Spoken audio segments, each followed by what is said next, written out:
내가 오늘 내게 명령하는 그 모든 명령과 규례를 지켜 행하지 아니하면 이 모든 저주가 내게 임하며 내게 이를 것이니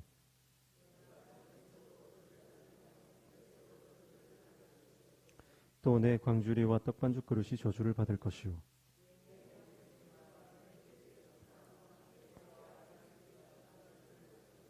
내가 들어와도 저주를 받고 나가도 저주를 받으리라.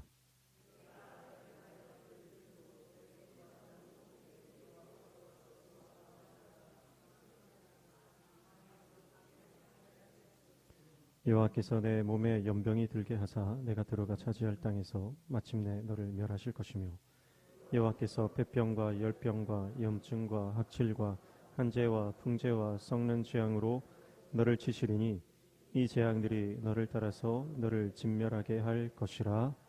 아멘. 네, 신명기 28장 15절에서 22절 말씀 함께 읽었습니다. 순종하면 복을 받고 불순종하면 저주를 받는다. 신명기 28장의 내용입니다. 순종하면 복 받기를 원하는 것이 우리 마음입니다. 그래서 순종해서 복을 받는다. 이것은 너무나 좋은 공식이고 꺼리낄 것이 하나도 없는 거죠. 그러나 자, 불순종하면 저주를 받는다 그러면 불순종해도 저주는 받기 싫은 게 우리 마음입니다. 그렇죠? 그래서 오늘 이제 우리가 금요일에 28장 1절부터 14절을 함께 봤는데요. 순종하면 복 받는다. 뭐 들에서도 복 받고 상업에서도 복 받고 떡반죽 그릇도 복 받고 들어가도 복을 받고 나가도 복을 받고 이러면 우리가 마음이 참 은혜가 됩니다. 그렇죠?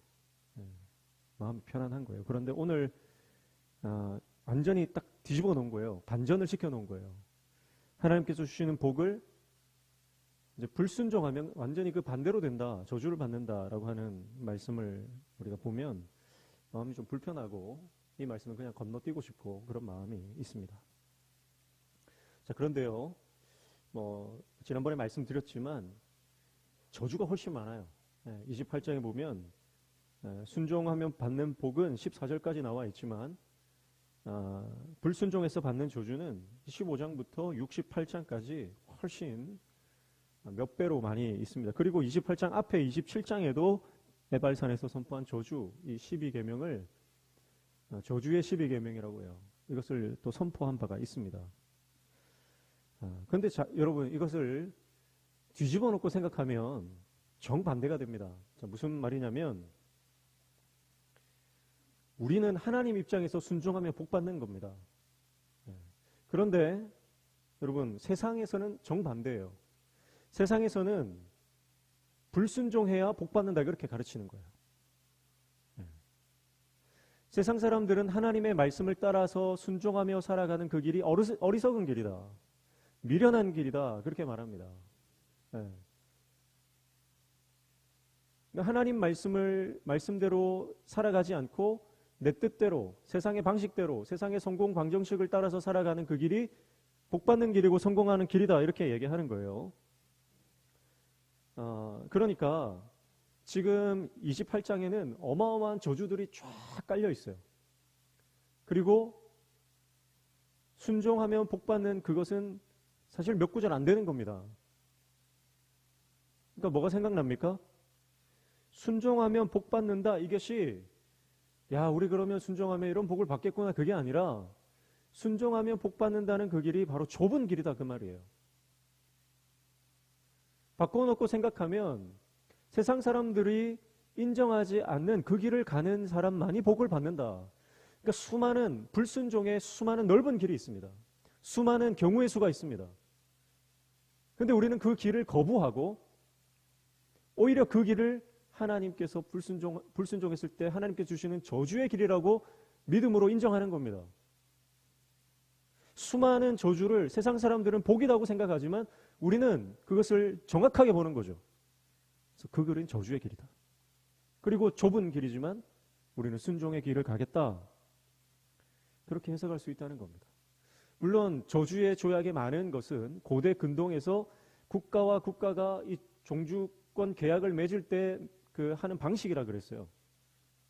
그 방식을 차용해서 하나님께서 그만큼 하나님의 복을 받으라고 강조하고 있는 것이지만 우리가 영적으로 이것을 본다면 세상으로 나아가서 세상대로 살아가는 그 넓은 길을 포기하고 오히려 그 길을 저주로 여기고 하나님의 좁은 길을 가는 그런 해석을 우리에게 적용할 수 있다는 것입니다.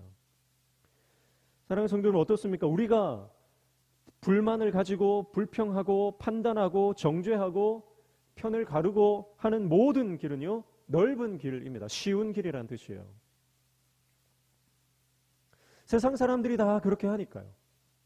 그게 세상의 성공 방정식이니까요.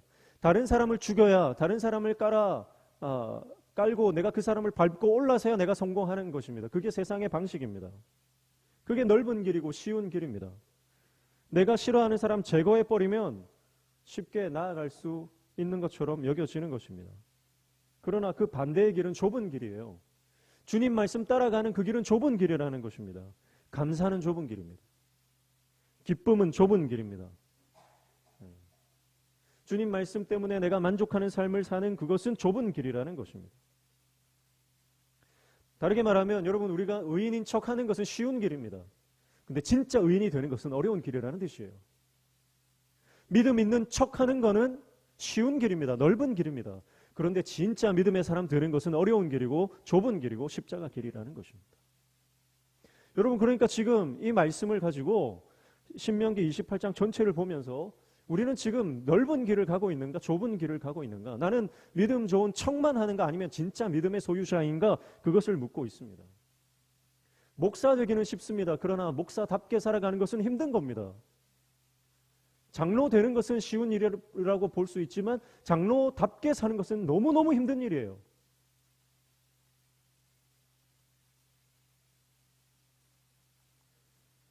사랑하는 성도 여러분, 오늘 저와 여러분이 하나님 앞에서 깨끗하고 거룩한 하나님의 종 되시기를 축복합니다. 거룩한 척하는 것, 깨끗한 척하는 것은요, 쉬워요. 주일날 사람들 앞에서만 단정하게 옷 입고 예배드리는 척하고 믿음 있는 척하면 됩니다. 한두 시간만 그렇게 있다가 집에 가면 되는 거예요. 그러면 사람들이 볼 때 저분 참 믿음 좋다, 그렇게 생각하는 것입니다. 그러나 내가 하나님 앞에서 정말 깨끗하고 거룩하게 살아가는 것은 24시간 깨어있지 않으면 불가능한 것입니다. 24시간 주님과 동행하지 않으면 불가능한 거예요.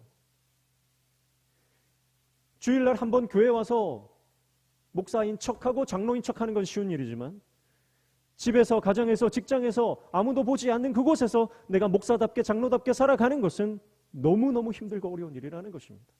왜냐하면 24시간 일주일 내내 주님과 동행해야 하는 길이기 때문에 그렇습니다. 예배 시간에 거룩한 척 근엄하게 앉아있으면 다 믿음 좋아 보입니다. 그러나 그 속에는요, 더러운 것이 가득한 그런 상태에 우리가 놓여져 있다면, 내가 1시간 예배 드리는데 감격도 없고 기쁨도 없고 내 안에 하나님을 향한 은혜에 대한 갈망 없이, 목마름 없이 그냥 이 자리에 앉아 있다면 여러분, 우리는 그냥 척하는 신앙인이다라고 하는 것이죠. 그래서 여러분, 모든 사람이 쉬운 길로 가고 있을 때 나는 어려운 길 가는 것, 그것이 믿음입니다. 그래야 회복이 일어납니다. 그래서 죄인임을 인정하는 것, 그것이 출발입니다. 하나님, 내가 죄인입니다. 하나님, 내가 죄인입니다. 주님 은혜 없으면 나는 살 수 없습니다. 여러분, 예배 가운데 하나님 앞에 나아갈 때 그 갈급한 심령이 없으면 회복이 일어나지 않는 것입니다. 예수님께 나와 회복의 은혜를 경험했던 모든 사람들은 예수님 아니면 더 이상 희망이 없는 사람들이었습니다. 예수님 외에도 붙잡을 게 있는 사람들은 예수님 앞에 나와왔다가도 다 돌아갔습니다. 재물이 많은 사람, 학식이 많은 사람, 사회적 지위와 권세가 있는 사람, 그런 사람들은요, 예수님 앞에 나와도 예수님의 말씀을 들어도 예수님의 말씀을 깨닫지 못하고 은혜를 경험하지 못하고 자기가 살던 그 공간으로 다시 돌아갑니다. 그러나 자기가 살던 공간으로 돌아가도 더 이상 의지할 것이 없는 사람들은요, 예수님의 은혜 아니면 살 수 없는 그 갈급한 마음으로 주님 앞에 나와서 은혜를 경험합니다. 그리고 삶이 변화되는 것입니다. 그래서 여러분 변화의 출발, 회복의 출발, 부흥의 시작은 항상 회개였습니다. 주님 내가 죄인입니다. 나를 불쌍히 여겨주십시오. 주님 나를 살려주십시오. 주님 나를 살려주십시오. 여러분 평생을 교회 다녀도 내가 죄인임을 깨닫지 못하는 사람은 여러분 하나님의 진정한 종이 될 수 없습니다.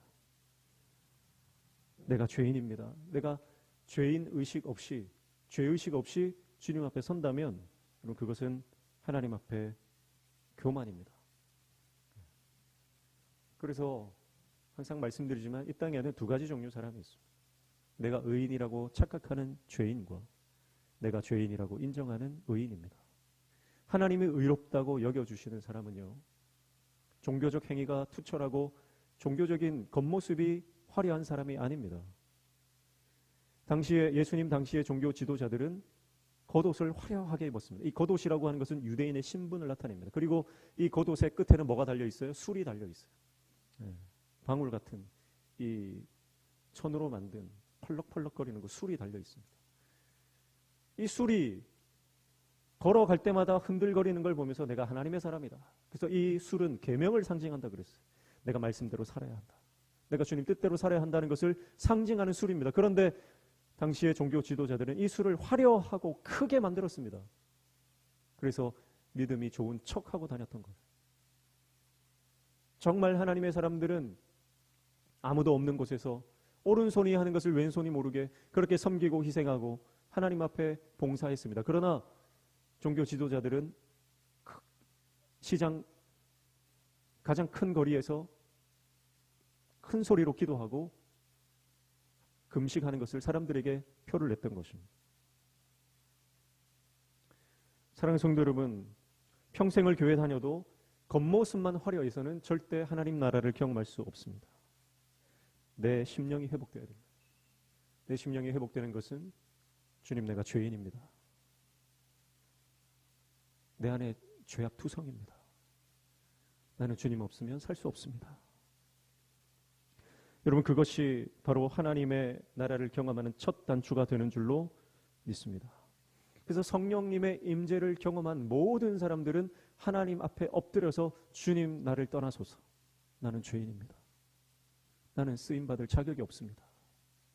그게 모든 하나님의 임재를 경험했던 사람들의 특징이에요. 가정이 회복되는 유일한 길은 가정 안에서 내가 죄인임을 깨닫는 것입니다. 그 전에는 남편 잘못 때문인 것 같고 자식들 때문에 내가 이 지경이 된 것 같고 다 남 탓이었습니다. 그런데 가정 안에서 내가 죄인임이 깨달아져서 여보 내가 잘못했어. 남편이 아내에게, 아내가 남편에게 내가 잘못했어. 자식들에게 얘들아 아빠가 잘못했다. 엄마가 잘못했다. 여러분 가정의 그 고백이 가정을 살리는 것입니다. 내가 죄인임을 깨달을 때 내가 정작 은혜가 필요한 사람이었다는 것을 깨달을 때 그때 가정이 회복되는 것입니다. 교회가 회복되는 유일한 길도 마찬가지입니다. 먼저 목회자가 죄인임을 깨달아야 됩니다. 우리 각자가 내 옆에 있는 그 사람 때문에 우리 교회가 문제다. 그게 아니라 하나님 내가 문제였습니다.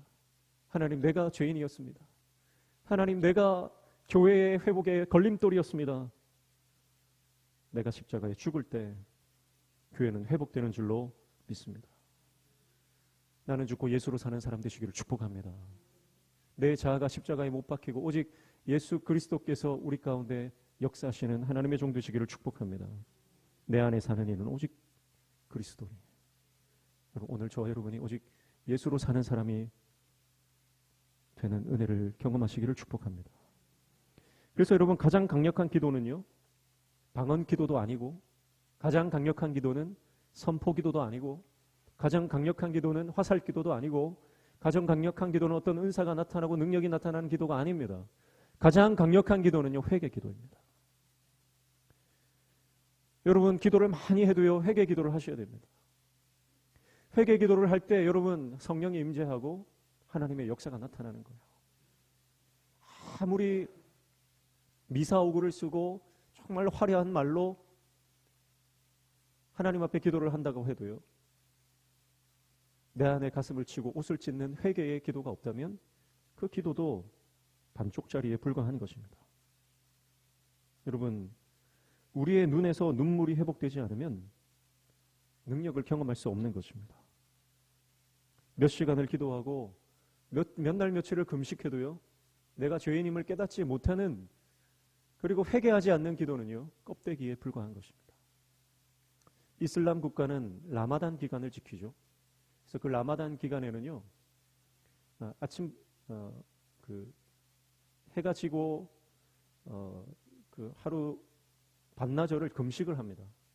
그러니까 그 나라, 그 사우디아라비아 같은 나라를 보니까요, 어떻게 하냐면 그 금식해야 되는 그 라마단 기간 동안 금식하는 그 시간에 잠을 잡니다. 잠을 자고 그 시간이 끝날 때쯤 일어나서 밥을 먹고 일상을 시작하더라고요. 여러분, 그게 무슨 금식 기도입니까? 예를 들면 그런 거예요. 내가 아침마다 금식하면서 기도를 하겠다 그래 놓고 점심때쯤 일어나서 밥 먹는 거랑 같은 거예요. 여러분, 그거는 그 나라 사람들은 다 그렇게 하더라고요. 만약에 정말 그들의 신이 그 장면을 본다면은 그들이 라마단 기간 지키는 걸 인정하겠습니까? 여러분, 기도는요, 내가 금식하며 기도한다라고 하는 것은 내 죄를 인정하고 자복하고 정말 가슴을 치며 그 시간 동안 내가 주님의 십자가를 묵상해야 그게 진짜 기도 아닙니까?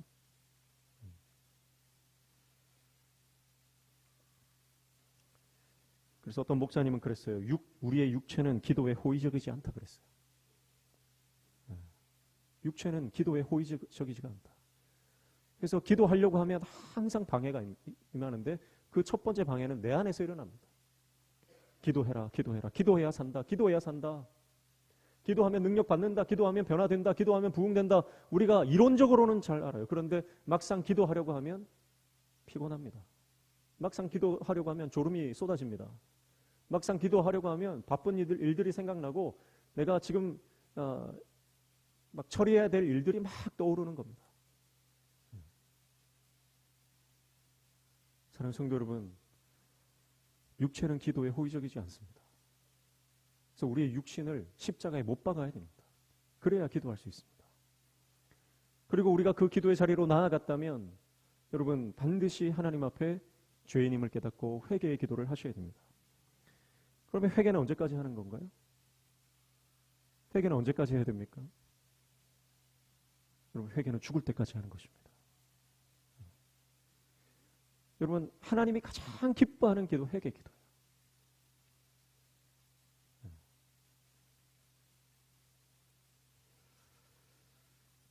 사랑하는 성도 여러분, 하나님은 복 주시는 분인 줄로 믿습니다. 그런데요, 하나님은 복 주시는 분이다, 이거 믿는 믿음은 좋은 믿음입니다. 그러나 하나님은 복만 주시는 분은 아니에요. 여러분, 하나님이 복 주시는 분이다, 그것은 맞는 믿음이지만 하나님은 복만 주시는 분이다, 이거는 착각이에요. 잘못된 신앙이에요.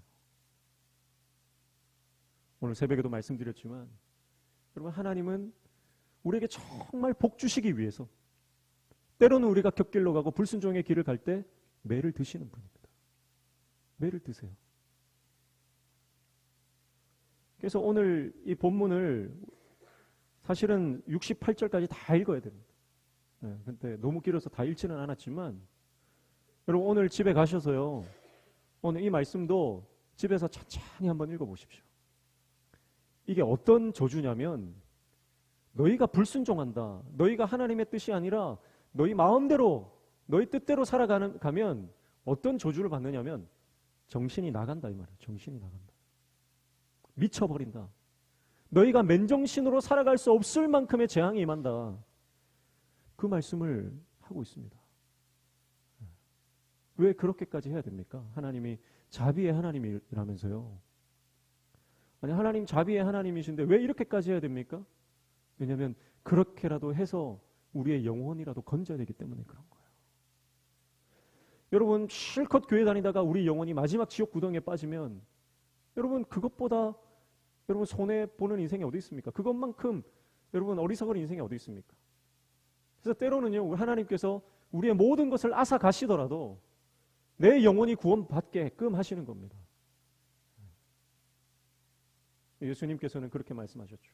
만약에 너의 손이 죄를 지으면 그 손을 찍어버려. 도끼로 찍어버리라. 여러분, 그런 각오를 가지고 살아라는 거예요. 실제로 찍으라는 말이 아니라, 여러분, 내가 범죄한 그 손을 가지고 지옥 가는 것보다 두 손 두 발 없이 천국 가는 게 더 낫지 않느냐. 그것은 예수님께서 그만큼 우리 영혼이 더 중요하다는 것을 강조하시는 것입니다. 축복합니다. 사랑하는 성도 여러분, 오늘 저와 여러분에게 회개의 영이 임하시기를 축복합니다. 회개의 영이 임하셔야 됩니다. 그래서 여러분, 하나님의 은혜를 받은 사람, 정말 하나님의 임재를 경험한 사람은요, 반드시 회개의 영이 역사하셔서 여러분, 우리 안에 있는 죄가 깨달아지고 보이기 시작합니다. 여러분, 이 회개의 이 터널을 통과하지 않은 사람은요, 절대 하나님 앞에 온전하게 쓰임받을 수가 없어요. 그래서 회개의 터널을 통과하셔야 됩니다. 회개의 영이 임하시고 내 안에 있는 모든 더러운 죄들이 깨달아지고 그것이 이제 내 안에서 하나하나 회복되고 치유되는 역사가, 그리고 죄악의 구렁텅이에서 빠져나오는 역사가 일어나시기를 주님의 이름으로 축복합니다. 그래야 우리가 거룩하게 깨끗하게 주님 앞에 사용받는 것입니다. 20절 말씀에 보면, 오늘 본문 28장 20절 말씀에 보면 이렇게 말씀하죠. 내가 악을 행하여 그를 잊음으로 내 손으로 하는 모든 일에 여호와께서 저주와 혼란과 책망을 내리사 망하며 속히 파멸하게 하실 것이며 그랬습니다. 여러분, 우리가 죄악 가운데 여전히 머물러 있고 하나님이 기뻐하지 않는 불순종의 길을 가는 이유가 뭐라고 말씀하는 거예요? 하나님을 잊었기 때문이다, 그렇게 말씀해요. 그를 잊음으로 우리가 하나님의 은혜를 망각하고 하나님께서 우리에게 베풀어 주신 그 놀라운 하나님의 은총을 우리가 잊으면 죄를 지을 수밖에 없다는 것입니다. 불순종할 수밖에 없다는 거죠.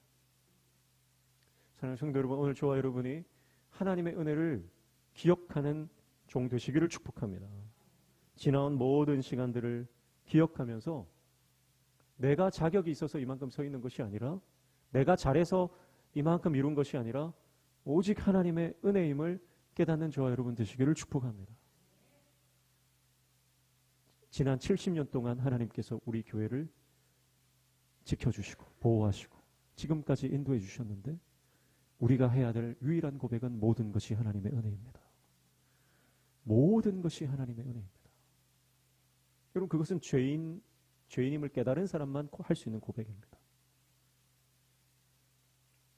죄인임을 깨닫지 못한 사람은요, 내가 잘했지, 그러면 내가 잘했지, 내가 열심히 했지, 자기 공로예요, 자기 공로. 오늘 저와 여러분의 인생 가운데 나의 연약함과 부족함이 십자가 그 은혜 아래에서 깨달아지고, 오늘 모든 것이 하나님의 은혜입니다. 그래서 기쁨으로 이 좁은 길, 순종의 길 갈 수 있는 저와 여러분 되시기를 축복합니다. 우리가 영적으로 깨어 있으면 하나님께서 만남의 복을 허락해 주실 때 특별히 영적인 하나님의 종들을 많이 만나게 하십니다.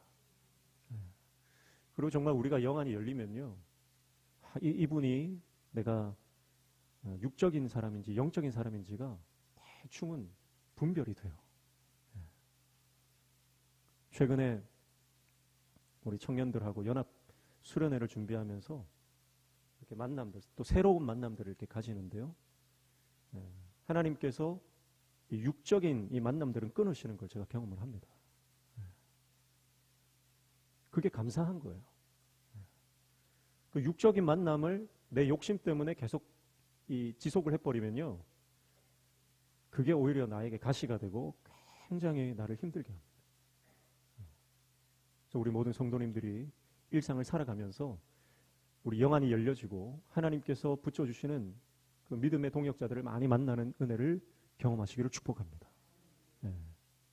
그래서 계속 나의 신앙의 이 지경이 넓어집니다.